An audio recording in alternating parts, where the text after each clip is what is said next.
नमस्कार दोस्तों, आपका बहुत बहुत स्वागत है आज की कहानी में। उम्मीद करता हूँ आप सब लोग अच्छे होंगे, खुश होंगे। दोस्तों, आज की कहानी सुनकर आपको भी थोड़ा सा दुख होगा, दिल में दर्द भी होगा, क्योंकि आज की कहानी है ही ऐसी कि कहानी सुनने के बाद आप भी उन कई लाखों लोगों के बारे में सोचने में मजबूर हो जाएंगे कि कैसे उन्होंने इतना दर्द सहा, कैसे उन्होंने अपने परिवार के लोगों को खोया, कैसे उन्होंने अपने नाते रिश्तेदार के लोगों को खोया और किस तरीके से इतनी मुसीबत झेलते हुए सरवाइव किया। दोस्तों, आज की जो कहानी है वो है जापान से। जापान और जापान के लोग कहने को तो 2050 की ज़िंदगी जी रहे हैं। एक से बढ़कर एक टेक्निक्स का इजाद कर रहे हैं, एक से बढ़कर एक टेक्नोलॉजी का इजाद कर रहे हैं, डेवलपमेंट कर रहे हैं और अपने देश की तरक्की में लगे हुए हैं। दोस्तों, जापान एक ऐसा देश है जहां पर हर नागरिक अपने देश को लेकर बहुत मोटिवेट रहता है और अपने देश के लिए कुछ भी कर गुजरने की क्षमता रखता है। लेकिन 78 साल पहले जो जख्म जापान को अमेरिका ने दिया था, अगर ऐसा कुछ किसी और देश के साथ होता, चाहे वो अपना ही देश क्यों ना होता, तो शायद वो आज अस्तित्व में ही ना होता। लेकिन जापान की सरकार ने और जापान के लोगों ने उन जख्मों से निपटते हुए आज अपने देश को इस मुकाम तक ले गए हैं कि जब कभी भी टेक्नोलॉजी डेवलपमेंट की बात होती है तो हर शख्स सबसे पहले जापान का ही एग्जाम्पल देता है। चाहे वो किसी भी देश में कोई भी शख्स डेवलपमेंट या टेक्निक्स की बात करे तो सबसे पहले वो जापान का ही एग्जाम्पल देता है, क्योंकि जापान ने इतना अपने आप को डेवलप कर लिया है कि हम लोगों को लगता है कि वो हम लोगों से कम 30 से 40 साल आगे की सोच के जी रहा है। तो आज की कहानी में उसी जख्म की चर्चा करेंगे जो अमेरिका ने जापान को 78 साल पहले दिया था। 6 अगस्त 1945 का दिन था जब दुनिया ने पहली बार जाना और सुना कि एटम बम या न्यूक्लियर बम क्या होता है। उसके बाद 78 साल हो चुके हैं और शुक्र है कि उसके बाद कभी भी एटम बम के इस्तेमाल करने की नौबत नहीं आई। तो आज की कहानी हिरोशिमा और नागासाकी के दो शहरों पर गिराए गए एटम बम की है। ये तो सब जानते हैं कि अमेरिका ने जापान के दो शहरों पर एटम बम गिराया, जिसकी वजह से 2 लाख के करीब लोग मारे गए, जिसके बाद रेडिएशन की वजह से आने वाले कई सालों तक लोग किश्तों में मरे, तड़प तड़प के मरे और सभी मौतों को मिला लिया जाए तो मरने वालों की संख्या करीब 4 लाख के ऊपर चली जाएगी, सिर्फ इन 2 एटम बम के हमलों की वजह से। लेकिन सवाल यह है कि अमेरिका ने गिराया क्यों था एटम बम जापान पर, और ये 2 शहर को ही क्यों चुना गया था अमेरिका ने मतलब हिरोशिमा और नागासाकी शहर को ही क्यों चुना गया था। तो इस कहानी की शुरुआत सेकेंड वर्ल्ड वॉर से ही शुरू हो गई थी। उस समय पूरी दुनिया 2 भागों में बटी हुई थी। एक तरफ अमेरिका, रशिया, ब्रिटेन, दूसरे कई देश थे जिनको एलाइज बोला जाता था, तो दूसरी तरफ जापान, चाइना, जर्मनी, इटली थे जिनको एक्सिस बोला जाता था। और सबके अपने अपने मकसद थे, अपने अपने इरादे थे इस वर्ल्ड वॉर में। सेकेंड वर्ल्ड वॉर की शुरुआत 7 दिसंबर 1941 को हुई थी, जब जापान के एयरफोर्स की सेना ने अमेरिका के पर्ल हार्बर जहाज पर हमला करके उस जंगी जहाज को समुद्र में ही दफन कर दिया था। और उसके बाद अचानक से ही अमेरिका के 7 से 8 पानी वाले जंगी जहाज़ों पर जापान ने हमला कर दिया। इस हमले की कोई भी जानकारी या कोई भी सूचना अमेरिका को नहीं दी गई थी कि जापान कुछ ऐसा करने वाला है। इस हमले की वजह से अमेरिका के 2000 से भी ज़्यादा सैनिक मारे गए थे। लेकिन इस हमले के बाद अमेरिका भड़क गया था, क्योंकि ये रूल्स एंड रेगुलेशंस होते हैं दोस्तों वॉर के भी कुछ, कि अगर कोई देश किसी दूसरे देश पे हमला करने की सोच भी रहा है तो पहले वो किसी ना किसी देश, जैसे कि आज की तारीख में अगर इंडिया पाकिस्तान पे हमला करने की सोचता है तो पहले इंडिया को अमेरिका को ये सूचना देनी पड़ेगी कि हम कुछ ऐसा करने जा रहे हैं। लेकिन जापान ने ऐसी कोई भी सूचना नहीं दी थी किसी भी देश को कि हम अमेरिका के पानी वाले जहाज़ों पर हमला करने जा रहे हैं या पर्ल हार्बर पर हमला करने जा रहे हैं। तो इस हमले के बाद अमेरिका काफ़ी भड़क गया था जापान पे। तो ये थी पहली बुनियाद जिसकी वजह से अमेरिका ने जापान पर एटम बम गिराया। लेकिन सिर्फ यही कारण नहीं था जापान पर एटम बम गिराने का, क्योंकि जापान ने हमला किया था 1941 में पर्ल हार्बर पर और अमेरिका ने बम गिराया 1945 में। तो इन 4 सालों में पूरी दुनिया सेकेंड वर्ल्ड वॉर का हिस्सा बन चुकी थी। और 1941 के बाद भी बहुत से ऐसे कारण थे जिसकी वजह से मजबूर होकर अमेरिका ने जापान के ऊपर एटम बम गिराया था।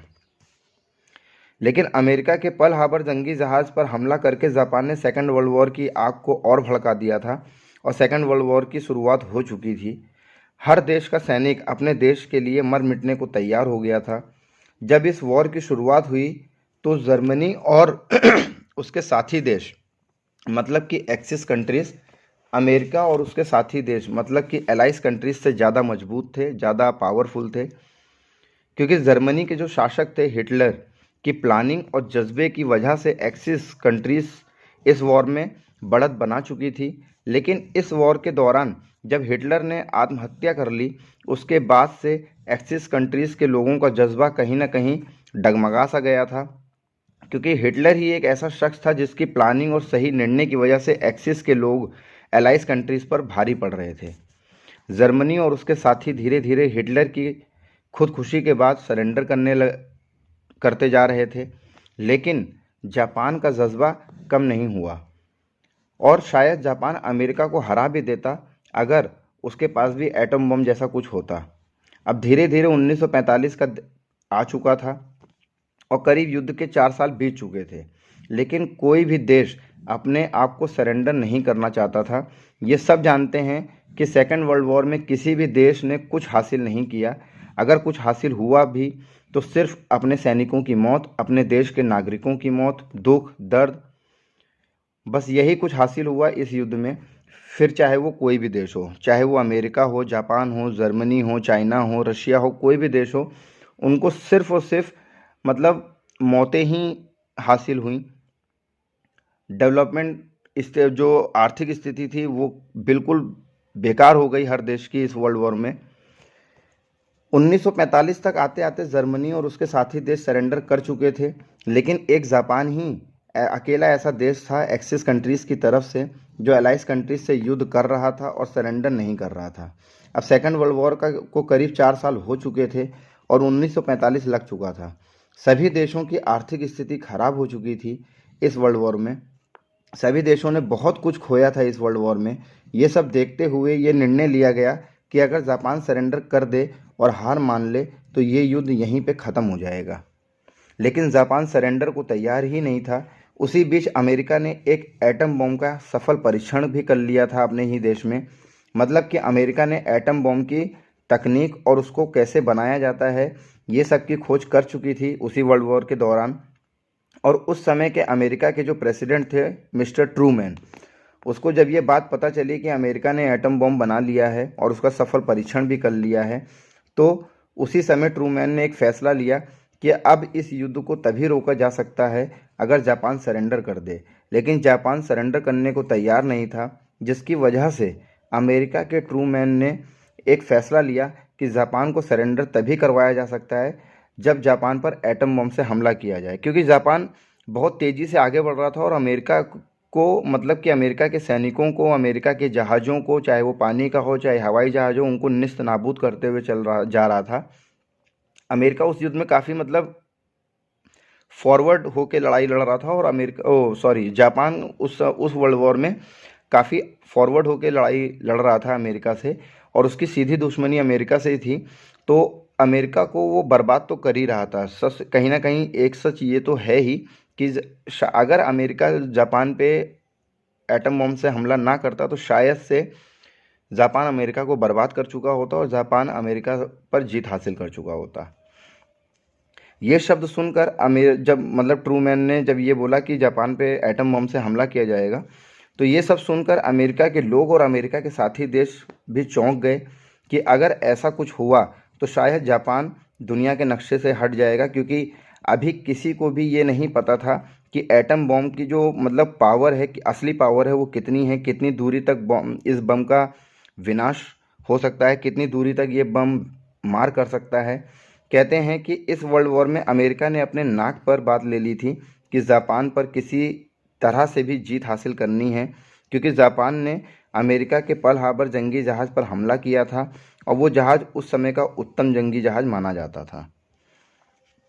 सिर्फ इसी वजह से अमेरिका के प्रेसिडेंट ट्रूमैन ने ये जिद कर ली थी कि जापान पर एटम बम गिराना है और अब उसकी तैयारी भी शुरू कर दी गई थी अमेरिका में। ट्रूमैन के कहने पर जापान के 4 शहरों को शॉर्टलिस्ट किया गया था। इन शहरों में ही बॉम्ब गिराना था। उन 4 शहरों के नाम थे हिरोशिमा, कोकुरा, कियोतो और निहिकाता। इन 4 शहरों में नागासाकी का नाम नहीं था और उसको शॉर्टलिस्ट भी नहीं किया गया था। अमेरिका ने उन शहरों को चुना था जहां पर जापान की बॉम्ब फैक्ट्रियां थी, जापान का आर्मी कैंप थे, जापान के जहाज़ थे, जापान के डेवलपमेंट की फैक्ट्रियां थीं। मतलब कि ऐसे शहर जहां से जापान को युद्ध में मदद मिल सकती थी। लेकिन नागासाकी में ऐसा कुछ भी नहीं था, तो इसलिए नागासाकी को सेलेक्ट नहीं किया गया था। तो सारी प्लानिंग हो चुकी थी जापान पर एटम बम गिराने की, और अब दिन आ चुका था 6 अगस्त 1945। अमेरिका से 2 प्लेन उड़ान भरते हैं जापान के लिए। एक प्लेन में एटम बम रखा हुआ था। जब अमेरिका के दोनों प्लेन जापान के टेरिटरी में जाते हैं तो जापान के रडार ने उन दोनों प्लेन को पकड़ा भी कि दुश्मन का जहाज़ आ रहा है, हमारी टेरिटरी में प्रवेश कर चुका है। उसने बताया भी ये चीज़, जिसके बाद सायरन भी बजे, लाइट ऑफ हो गई, सब लोग चौकन्ने हो गए, जापान के सैनिक चौकन्ने हो गए। लेकिन जापान के पास ऐसी कोई तकनीक नहीं थी जिसकी वजह से वो उन प्लेन्स को हवा में ही राख कर दे। अब अमेरिका के दोनों प्लेन जापान के टेरिटरी में आ चुके थे और जो बॉम्ब उस दिन गिराना था उसका कोड नेम था लिटिल बॉय, जिसको 6 अगस्त में हिरोशिमा में गिराना था। कहते हैं उस बॉम्ब का जो वजन था वो करीब 4 टन के आसपास था। अब प्लेन हिरोशिमा शहर के ऊपर आ चुका था। अमेरिका का जो प्लेन था जिसमें एटम बम था वो हिरोशिमा शहर के ऊपर आ चुका था। और जब ये बॉम्ब गिराया गया तो इस बॉम्ब को ज़मीन तक जाने में सिर्फ और सिर्फ 43 सेकंड लगे थे। गिरते ही एक विस्फोट होता है और एक तेज़ रोशनी पूरे हिरोशिमा शहर में दौड़ जाती है, जिसके बाद सिर्फ लाशें ही लाशें नज़र आईं हिरोशिमा शहर में, क्योंकि इस बॉम्ब की जो ताकत थी वो करीब 12,500 TNT के लगभग थी, जो कि बहुत ज़्यादा होती है। और विस्फोट होते ही हिरोशिमा शहर के चारों तरफ करीब 10 से 12 किलोमीटर की रेंज में सिर्फ आग का गोला था। ये सिर्फ विस्फोट होने के तुरंत बाद का रेंज एरिया था। उसके बाद हवा से इस बॉम्ब के रेडिएशन पूरे हिरोशिमा शहर में फैल गया, जिसकी रेडिएशन की वजह से लोग तड़प तड़प कर और किस्तों में मारे गए। विस्फोट होने के तुरंत बाद सिर्फ 1 मिनट के अंदर ही अंदर 10 किलोमीटर की रेंज में करीब 1 लाख से भी ज़्यादा लोग मारे गए। और बाद में रेडिएशन की वजह से आने वाले कई सालों तक लोगों की हिरोशिमा में कैंसर की वजह से या किसी न किसी बीमारी की वजह से मौत होती गई। इतनी तबाही के बाद भी अमेरिका दूसरा एटम बम गिराने जा रहा था। दिन चुना गया 9 अगस्त 1945 का, पहला बम गिराने के 3 दिन बाद। शहर था कोकुरा, जो कि लिस्ट में शामिल किया गया था। अब अमेरिका से फिर एक प्लेन सुबह के समय 9 अगस्त 1945 के दिन उड़ान भरता है जापान के कोकुरा शहर के लिए, जहां पर दूसरा बॉम्ब गिराना था। उस बॉम्ब को बोलते हैं कि वो पहले बॉम्ब से भी करीब 4 गुना ज़्यादा पावरफुल था। उस बॉम्ब का जो कोड नेम रखा गया था वो था फैट मैन। लेकिन जब प्लेन कोकुरा शहर के ऊपर आया तो मौसम सही नहीं था। बताते हैं अगर वो कोकुरा शहर में वो बॉम्ब गिरा दिया जाता तो हिरोशिमा से भी ज़्यादा, कई गुना ज़्यादा तबाही होती। लेकिन जब अमेरिका का प्लेन कोकुरा शहर के ऊपर आया तो बादल साफ़ नहीं था, मौसम साफ़ नहीं था, बादल बहुत ज़्यादा थे, बारिश का मौसम था। लेकिन फिर भी प्लेन ने इंतज़ार किया काफ़ी देर तक और पूरे शहर का करीब 2 से 3 चक्कर लगाया। लेकिन फ्यूल भी धीरे धीरे ख़त्म हो रहा था जहाज़ में, मौसम सही होने का नाम ही नहीं ले रहा था। तो प्लेन में भी फ्यूल ख़त्म होने की वजह से उनको वापस भी लौटना था। तो उन्होंने फिर क्या किया, बॉम्ब गिराने की, मतलब उस दिन बॉम्ब गिराने के को मना कर दिया गया और बोला गया कि बाद में कभी देखेंगे, और वो वापस लौट रहा था। लेकिन ट्रूमैन अपनी जिद के आगे अड़े हुए थे। ट्रूमैन ने आदेश दिया कि वापस आते वक्त जो शहर आपको बीच में पड़ेगा, शायद से वो शहर नागासाकी पड़ना था, तो आप वहीं पे वो बॉम्ब उसी शहर में गिरा देना। आदेश के अनुसार प्लेन ने अपना दूसरा बॉम्ब नागासाकी पर ही गिराया। यह बॉम्ब 4 गुना ज़्यादा पावरफुल था पहले बॉम्ब के मुकाबले, लेकिन नागासाकी में तबाही और मौतें कम हुई। करीब 70,000 के आसपास नागासाकी में लोग मारे गए। तबाही कम इसलिए भी हुई क्योंकि नागासाकी जो शहर था ज़्यादा आबादी वाला शहर नहीं था, वहाँ पे ज़्यादा लोग नहीं रहते थे।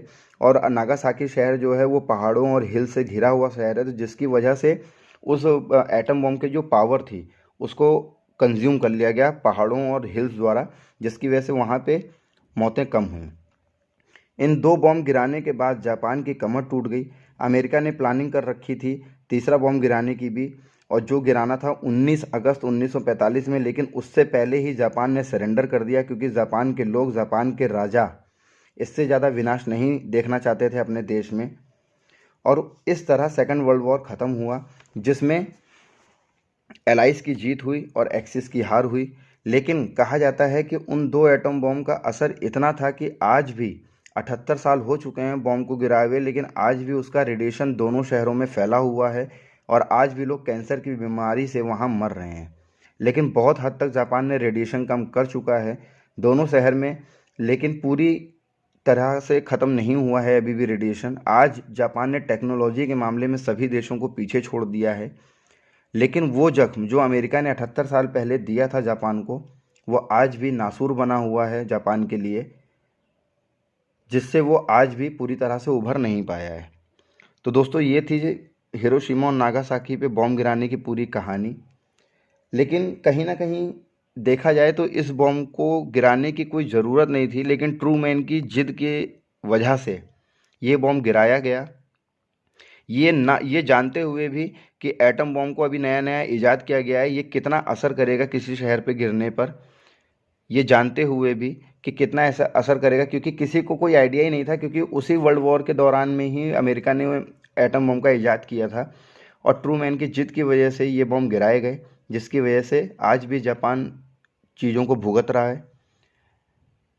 तो बॉम्ब गिराने के बाद सेकंड वर्ल्ड वॉर ख़त्म होता है, जहाँ पे एलाइज की जीत हो जाती है, मतलब कि अमेरिका हो गया, रशिया हो गया और ब्रिटेन हो गया, और जो अदर कंट्रीज़ थी एलाइज की, उनकी जीत हो जाती है और एक्सिस की हार हो जाती है। तो ये थी दोस्तों हिरोशिमा और नागासाकी पे बॉम्ब गिराने की पूरी कहानी। उम्मीद करता हूँ आप लोगों को कहानी अच्छी लगी होगी। अगर कहानी अच्छी लगी हो तो प्लीज़ चैनल को सब्सक्राइब कीजिएगा, वीडियोज़ को लाइक कीजिएगा, शेयर कीजिएगा। तब तक के लिए धन्यवाद।